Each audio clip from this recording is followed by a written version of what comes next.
So the DNC obviously has a big task in front of them this year, going into the midterms and going into 2028. The party has the easiest layup possible. President Trump has some of the lowest polling numbers ever recorded in presidential history since polling as a science was established.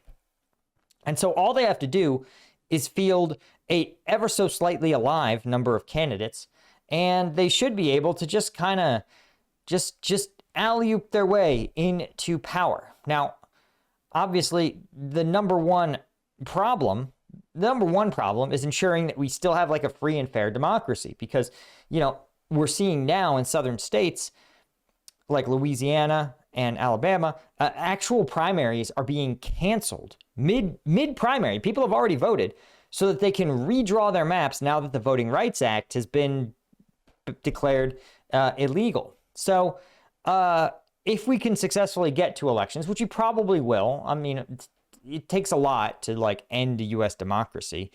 The DNC just has to field some candidates and be trusted enough to run the country. Well, they are speed running, destroying American confidence, because I can't show it to you on this channel, but if you go to Pod Save America, this has been going viral, has been this guy, the chair of the DNC, the head of the party, Ken Martin, absolutely just really sticking his foot in his mouth, because Pod Save America, for those of you that don't know, is a lot of inside baseball of American democratic politics, right? Pod Save America, very much a deeply establishment party. I mean, lots of elected officials have come on there, all Democrat. They talk a lot about kind of the mechanisms of winning elections here in the United States. It's hosted by a former Obama speechwriter. It is very friendly to the Democratic Party. It is a lot of things. It is not enemy territory for Dems. So the fact that Ken Martin got absolutely grilled by the host, John Favreau, is itself pretty embarrassing. And the question was pretty simple, right? John Favreau said, hey, man, you pledged in 2025, when you became chair of the Democratic National Committee, that you were going to release the 2024 autopsy, right? DNC chair Ken Martin, though, dismissed him, saying, listen, you don't need a report on the 2024. Now, the autopsy was sponsored by the DNC. They said, listen, we want to understand what we did wrong and how things could have gone right. Because, again, we lost to someone who literally attempted to overthrow the government of the United States, who committed crimes during the 2020 election, in which he, remember, called the state of Georgia and told them to find me 10,000 votes, which is obviously a call to illegally manipulate election results, okay? This should have been a very simple win for the Democrats. And the fact that they lost as bad as they did, the fact that despite this level of disarray, the Democrats couldn't even field a candidate. They literally had to have one of their candidates get humiliated in a debate in which he appeared, I mean, truly like zombie-like, truly frightening in his inability to talk. And then they had to have a wildly unpopular vice president step in with like 90 days to try to win an election. The fact that it was even kind of close is a testament basically to how much people don't like President Trump. So as you can imagine, when you have something like this, we'll compare it to, let's say, a car crash. You want to be like, yo, how did this happen? How did this train wreck occur? It didn't seem like we know. And when you have a car crash that doesn't have a clear cause, you definitely want to do some investigating. And so they commissioned what they called an autopsy. This is an understanding of what happened in the 2024 election. How were decisions reached? And it was reportedly pretty sprawling. It involved interviewing high-level party officials to understand the decision behind Joe Biden not dropping out and then dropping out. It involved decisions about individual voters, individual stances of voters. In a lot of the analysis, the the, Biden in 2020 got about 81 million votes, and Kamala Harris got about 74 million. So 6 million Americans, I think that's like, something like, what's that, 2% of all Americans, probably about 5% of eligible voters, stayed home instead of voting for Harris. Basically, the same 74 million people went and voted for Trump. And instead of rolling out this autopsy, as he had promised to do, Ken Martin started to get really, really weird. He said the DNC totally had completed a comprehensive review of the 2024 election. And when confronted by Favreau on this podcast, Favreau's like, hey, man, why did you block the autopsy release back in December? Martin, contradicting himself numerous times, said the party can't release the report in full because they're focused on putting the lessons of the autopsy in motion. Well, how do you know what the lessons are if you won't release the report? He said, well, we don't need to release the report. You should focus on the future, not relitigate the past, which is stupid because, again, imagine a car gets in a huge wreck and you don't really know why. And then somebody says, you say, hey, man, I have the same make and model car. And the manufacturer goes, you don't need to see the report, but the car is fine. Just keep driving it. Don't worry about it. We'll tell you if there's an issue. You go, no, this is dangerous. Whatever killed them is going to kill me. I'm going to drive the same car on the same road, and you have to tell me. They go, no, you don't need to see the report. The more they go, you don't need to see the report. There's nothing to see in the report. The more you're like, you've got to show me this thing, man. And literally, Martin claimed he's been consistent in his positions on the lessons. He said there is no smoking gun in the report, but you still can't see it. And that the party has to be focused on the lessons that can actually help us win. What a strange phrasing, that there are lessons that he believes can't help them win. But also that the party's already learned everything that mattered and there's nothing that didn't impact the election, which is so stupid. When somebody's like, everything. This is like my 2-year-old.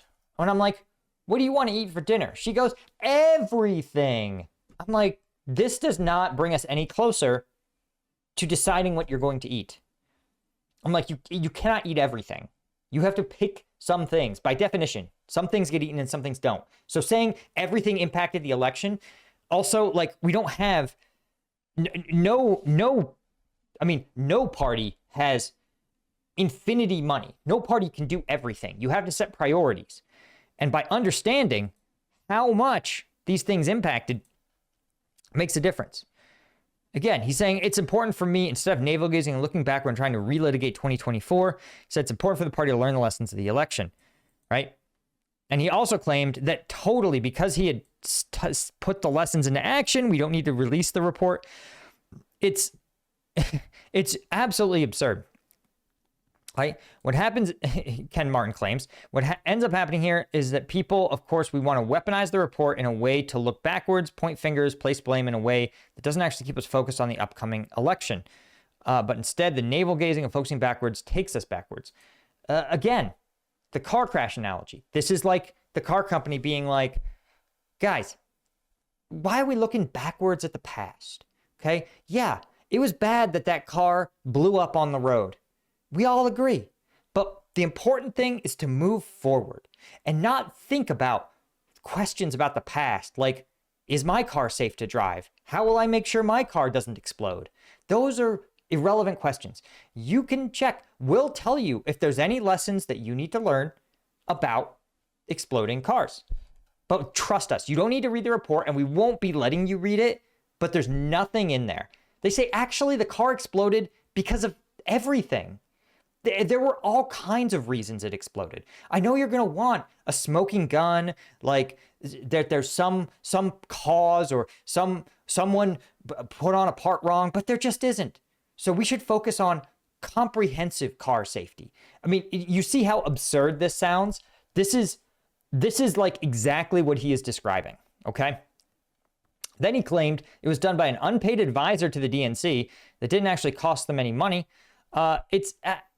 And you're just like, I mean, this is why the Democratic Party polls lower than Trump, because Trump is able to achieve effects, like nobody's going to argue, man. Taking out the Voting Rights Act, nobody saw that one coming, okay? And it's in the service of something that I think is kind of horrible, but that is really effective, okay? That is a change. The nothing ever happens crew is going broke, okay?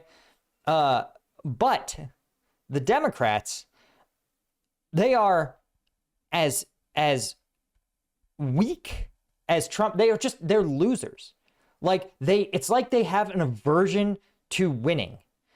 And truly, it is like awe-inspiring to watch these people lose. And we, by the way, on this channel had the Democratic candidate for Congress in Texas' 11th district. And we asked her point blank, now that you've won your primary and you are the nominee for Congress, by the way, there's only 600 human beings running for there's only like 600 human beings that are running as Democrats for congressional seats. It's not like there's 10,000, okay? She's been like, I've had zero contact with the party. So she hasn't gotten the report, and she's literally the Democratic candidate for Texas 11th district. Let that sink in. Like, it would cost them nothing to send a fucking email, right? But instead, it's like literally, I mean, you saw it on the channel. Like, her team is like her and her husband and a couple of her friends. And it is a testament to the everyday people that have to carry this absolutely decrepit party. To give you an idea of how terrible they are, Chuck Schumer is facing what they're generously calling renewed scrutiny because the current primary race for the Maine Senate spot, the person running is a guy named Graham Planter. Graham Planter is a Maine populist, okay? He was a former Marine, Marines can't be former Marines. He's a Marine. He's an oyster farmer. And he has some pretty straight up populist stuff, populist stances, right? He's willing to say some things that are pretty honest, right? Critical of Israel, Medicare for all. Like, you can see the things that Graham Planter wants to get done. And to Chuck Schumer, somebody with real concrete values is like kryptonite to 80-year-old Chuck Schumer. And listen, does this look like the body of somebody who can take the spiritual blow of this looks like a decrepit old king, okay? But he's not even that, right? He's the Democratic senator from New York. He endorsed the former Maine governor, Janet Mills, who's also 800 years old, and was like, Janet Mills is who Maine needs. She's a steady old hand who's going to make sure that things stay as decrepit and useless as they always have. And lo and behold, the act of Chuck Schumer endorsing Mills actually crushed her polling numbers.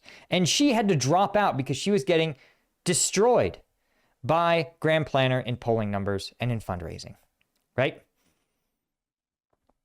And the insane part is that she literally, when asked about it, one of the main, another New Mexico senator said the math and polling would indicate that it'd be a good idea for Schumer to stop endorsing people. They said, quote, we've gotten over analytical as a party, sanitized and thinking about resumes. She continued, quote, none of these candidates are perfect, but I think there's an expectation by voters today that if you seem perfect, you're probably hiding something. I think, right, when asked if he, and this is, here's Democratic bullshitting, asked if he had misread the race that divided his caucus, Schumer instead kept his focus on November, telling reporters in the Capitol Thursday that Democrats are going to take back the Senate and win Maine. Right? Spokesman for Schumer said, quote, we've expanded the map and are running a clear agenda to lower costs across the country, creating multiple paths to the majority. Again, this is a fucking lie because, again, we just talked to a Democratic candidate for Congress who has not had any contact with the DNC. So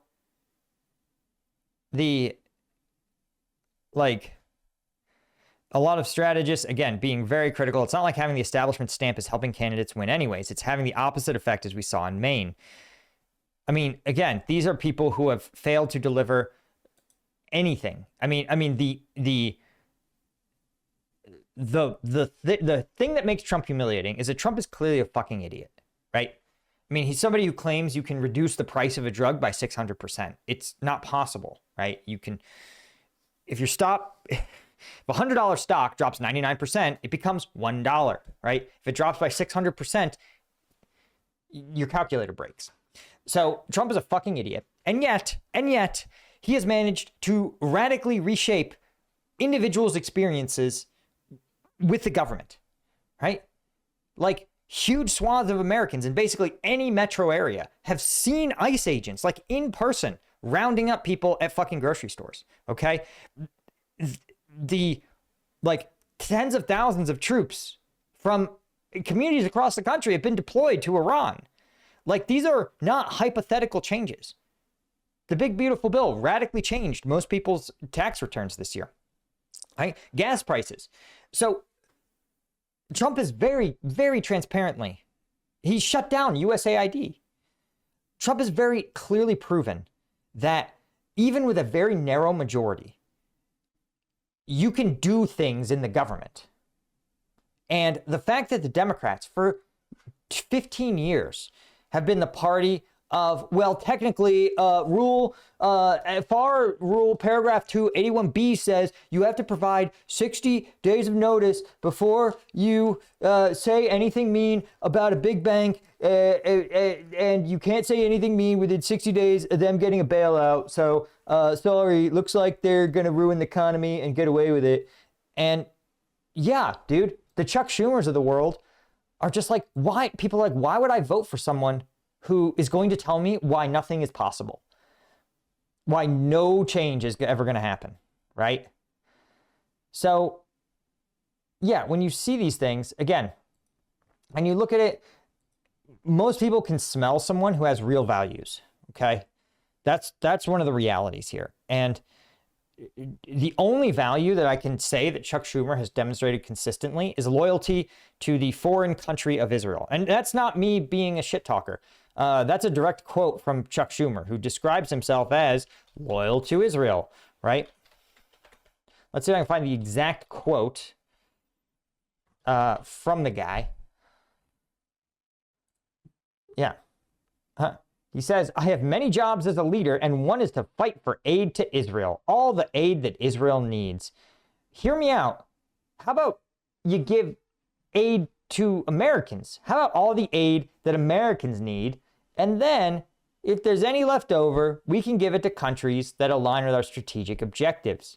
And again, 0 IDF troops fought with us in Iraq and Afghanistan, so maybe Israel can go it alone, just like they made us go it alone in Iraq and Afghanistan.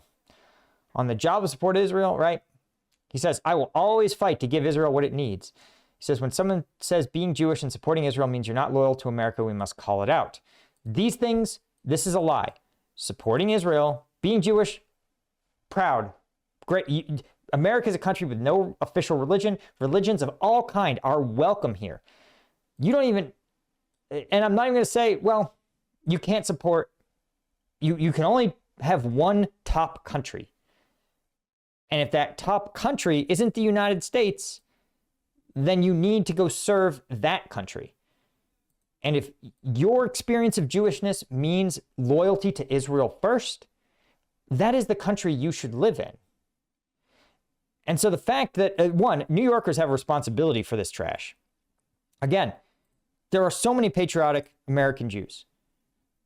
They are in no way incompatible. Loyalty to the United States as a country and a devotion to your Jewish faith, completely compatible. But Israel is a country. Just like being Muslim doesn't mean that your chief loyalty has to lie with Saudi Arabia. And American voters would never stomach, say, a representative saying, well, listen, I'm a Muslim, so I have to be loyal to Saudi Arabia first. You'd go, no, you don't. No, you don't. And you could be a Muslim here. So, again, like, it's it's one of those things where very few, I think, voters are going to be mobilized to support someone who they really believe is going to send their money to a foreign country, right? And I think it's interesting that in one of the leaked documents, right, one of the entities that was allowed to see the autopsy report, right, reporting from Axios, the Institute for Middle East Understanding Policy Project, were given access to the autopsy. And they claim that the DNC's own data showed that Harris's backing of the Biden administration's pro-Israel policies, remember, Biden said, quote, "I'm a Zionist, of course I am," unquote, right, caused them to withhold their support for her as candidate for president, right? Quote, this is a quote from the Policy Institute. The DNC shared with us their own data that found that policy was, in their words, a net negative in the 2024 election. Two other Policy Project sources came to the same conclusion regarding the report's contents, and Axios itself said it had independently verified that Democrat officials conducting the autopsy believed the issue harms the party's standing with some voters. Now, again, without getting access to the actual autopsy, did it hurt them? Did it cost her 1 million votes? Did it cost her 10 million votes? Did it cost her 100 votes? That's the problem here.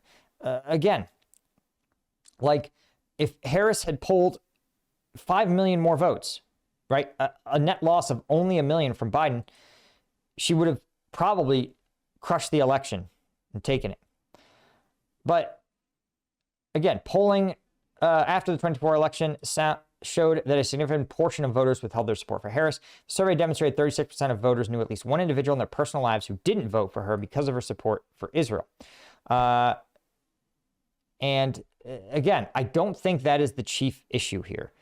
I think there is more to it. And again, I think it's a larger sense of like Kamala Harris just one, she wasn't given enough time. I think she was a poor candidate on her own in the primaries. She was wildly unpopular. Sometimes you just got to be charismatic, and you have to make people like feel and believe your vision. And she had to do that, right? When like a vote for Biden was really a vote against Trump. Like that was the vision of like, remember when the government just did boring things?